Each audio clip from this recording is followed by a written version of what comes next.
Good morning guys and welcome back to the channel. Today, big project, and I wanted to include you guys from the start to the end if we make it. Reason I'm saying what I'm about to install on my GX,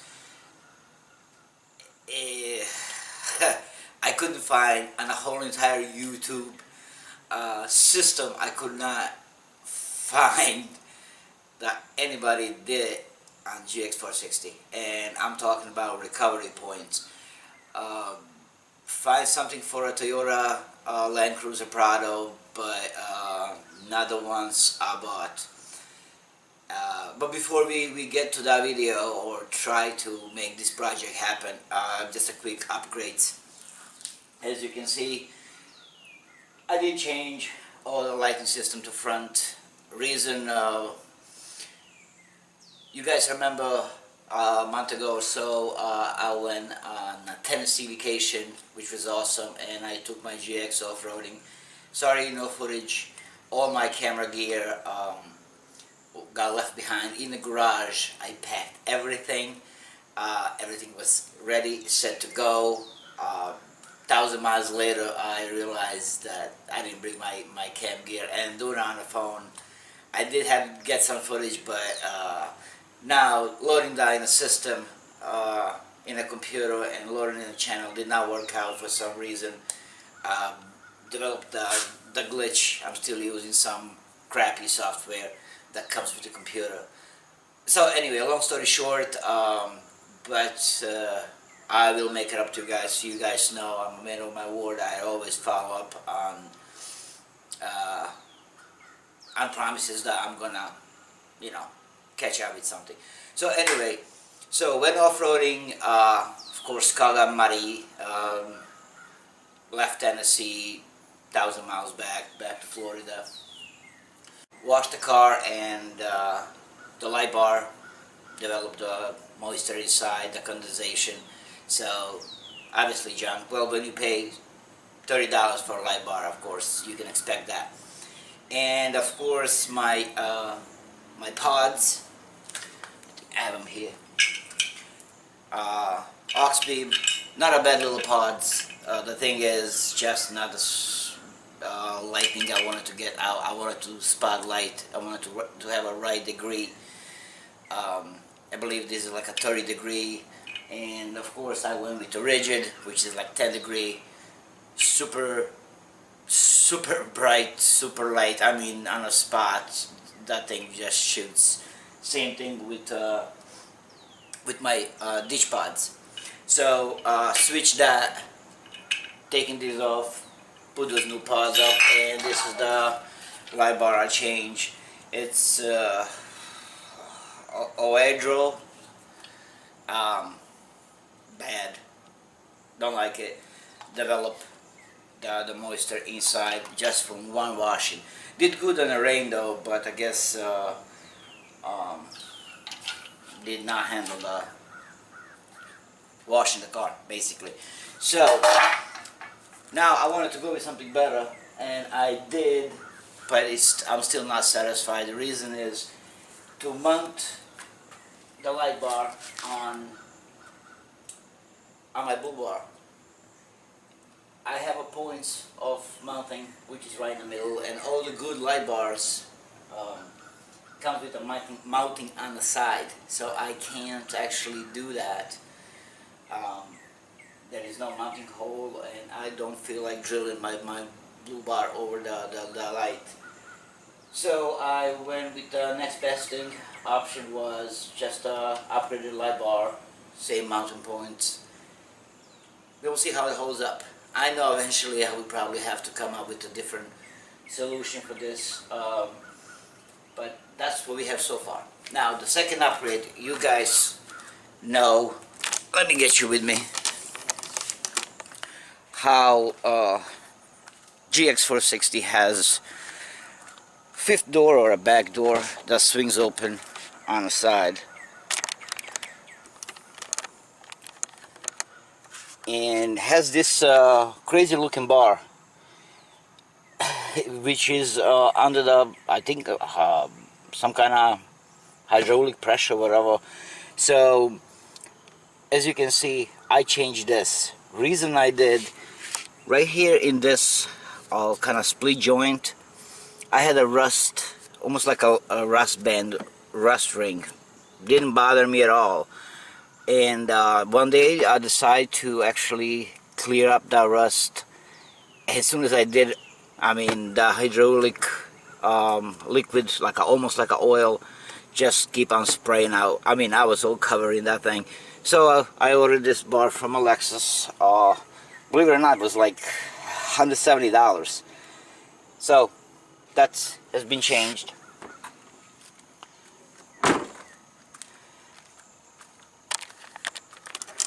Also, all the lights are upgraded in LEDs except the headlights.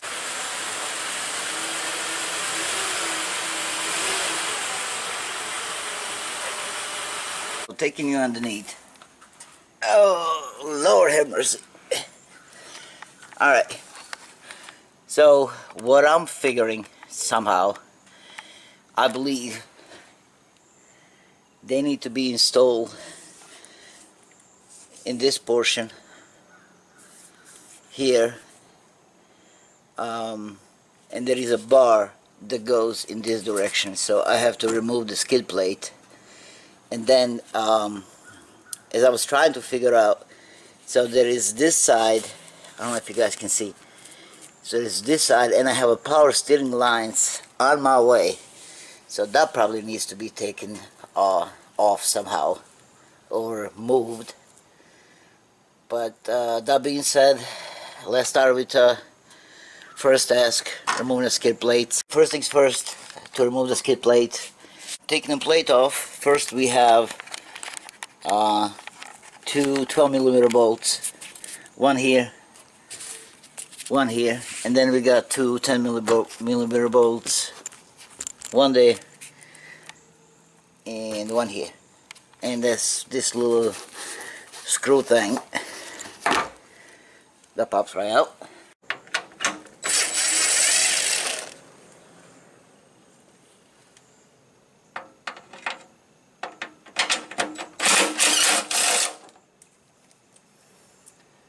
Relatively easy. And now 12.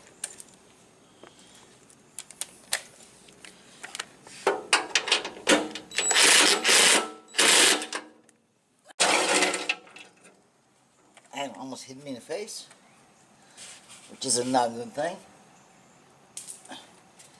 And then this sits on some kind of stupid hinge that you have to play with to get it off.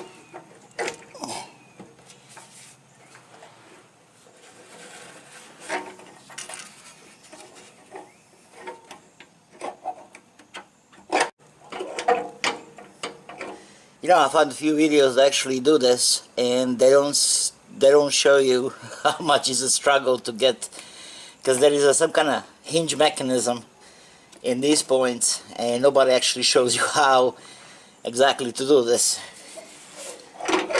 But I'm gonna keep you guys with me through this struggle.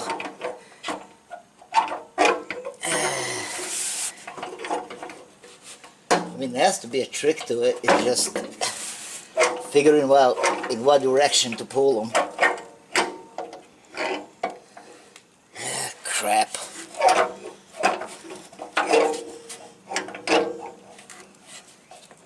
Maybe I should take this plastic off. Would probably make it easier, but it's kind of not even on the way. Come on, Toyota. The hell.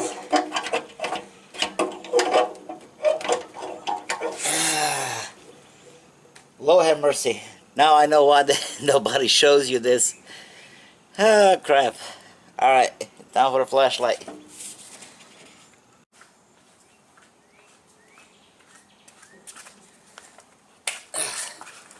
I did take this plate off a few times.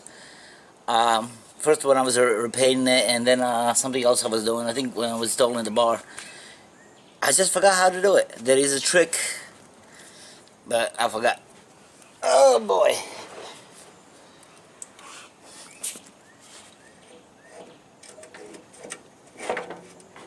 Ah, now we cooking. There you go. See? Little flashlight. Just to see the way they go.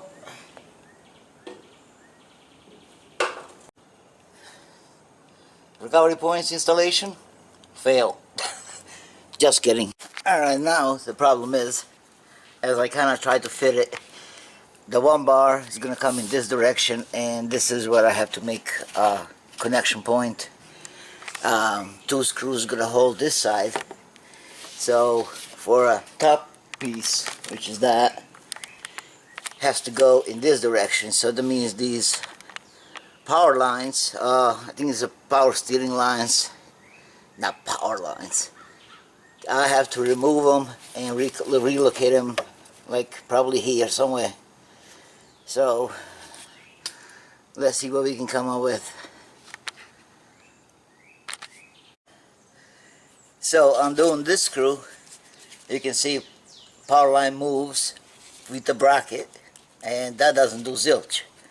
So there is a screw the Lexus put on the other side of this small bracket that would actually let this bracket slide on this power steering line. That's just genius. And how to get to it without breaking anything? It's a question. Alright, big problem. I did some testing fitting kind of thing, and there is no way to install this unless I chopped this guy off. So yeah, let me see if I can actually chop this, because this is a forged steel, so it's gonna be something else. Alright guys, we are back. Hey, you don't want to see grinder and grinding and trying to chop this shit off. Oops. So yeah, this is it. So I chopped the little loopy thing off. Let me see if I can fit this now. Hey guys, I'm still in the process cutting the pieces off. Just cutting off that little square extension did not do any trick. I can still not fit between my power steering line and the frame. So I have to do some more chopping. Trust me, if you're doing this, be prepared. A lot of labor. So chopping off that little extension that went in this direction did not help any. So now I gotta chop off this piece.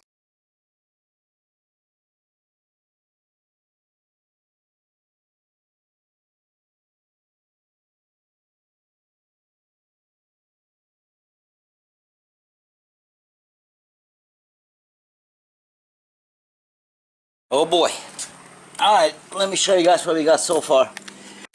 I had to chop all the top portion.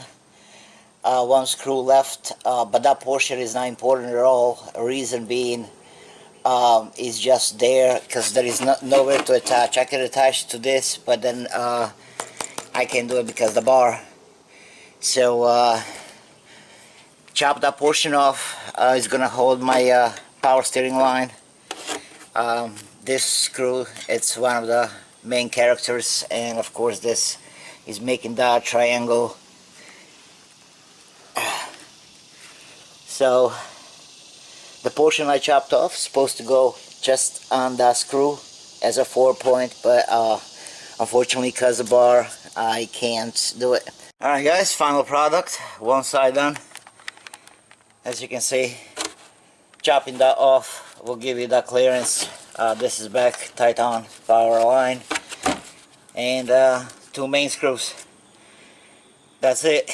So instead of 4-point way, I got 3-point way, because I have to chop that top, which will connect here, but it's just not possible. I believe in the Land Cruiser these power steering lines are somewhere else, or maybe higher or more forward, but because this comes from my Land Cruiser.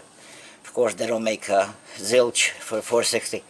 Anyway, so this is it, like a concrete. Alright, Lord have mercy. There you go guys, final product. Jesus, that's one, and the second one. Crap. I am beat. So now I gotta put the skid plate back on, and this is it. I'm gonna put the shackles a little bit later on.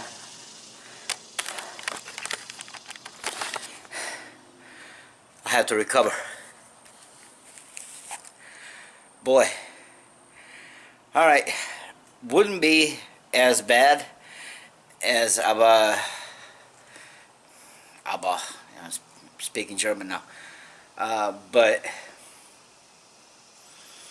the modification, the cutting off the forged steel, it's a crap. I had to use the grinder in 2 blades. That was really tough. But that's the only way to fit. Anyway, moving from that, let's unbox something real quick.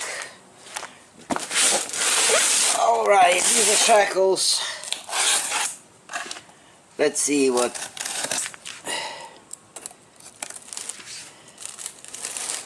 phone box. Alright. Oh. These are my shackles. This is my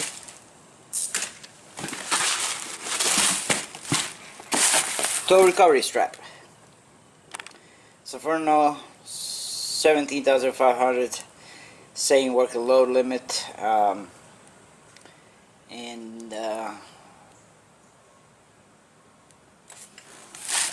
yeah, pretty good reviews. Picked it up on Amazon. Pretty cheap. But now I'm in search of my shackles, which I believe it's this box. Another grand opening, yay! Or unboxing. I know you guys love that kind of crap, right? Oh, unboxing, yay! How about that for a cut work? Turning corning, string shackles, 2 shackles, installation washers, and blah blah blah. How's this for unboxing? Oh, genius. Alright, of course, upside down. Voila! Oh, look at the little package they come with. That is cool. And these are noise isolators and the rubber piece. I like this box. Check this out. Looks like 5 smiley faces all together. Anyway, that's it. I'm gonna go put it together and see you guys in a minute. Well, this is the black and silver, so I couldn't stand the red pieces. So there you go. There you go, paint it. Now, just waiting for paint to dry up. Then we're gonna install these bad boys, and we're gonna call it a day. Alright guys, that's the end of the project. What can I say? I'm beat, but we did make it work. So that being said, thank you for watching. Subscribe if you like, drop a comment if you like, and I'll see you guys next time. Be safe.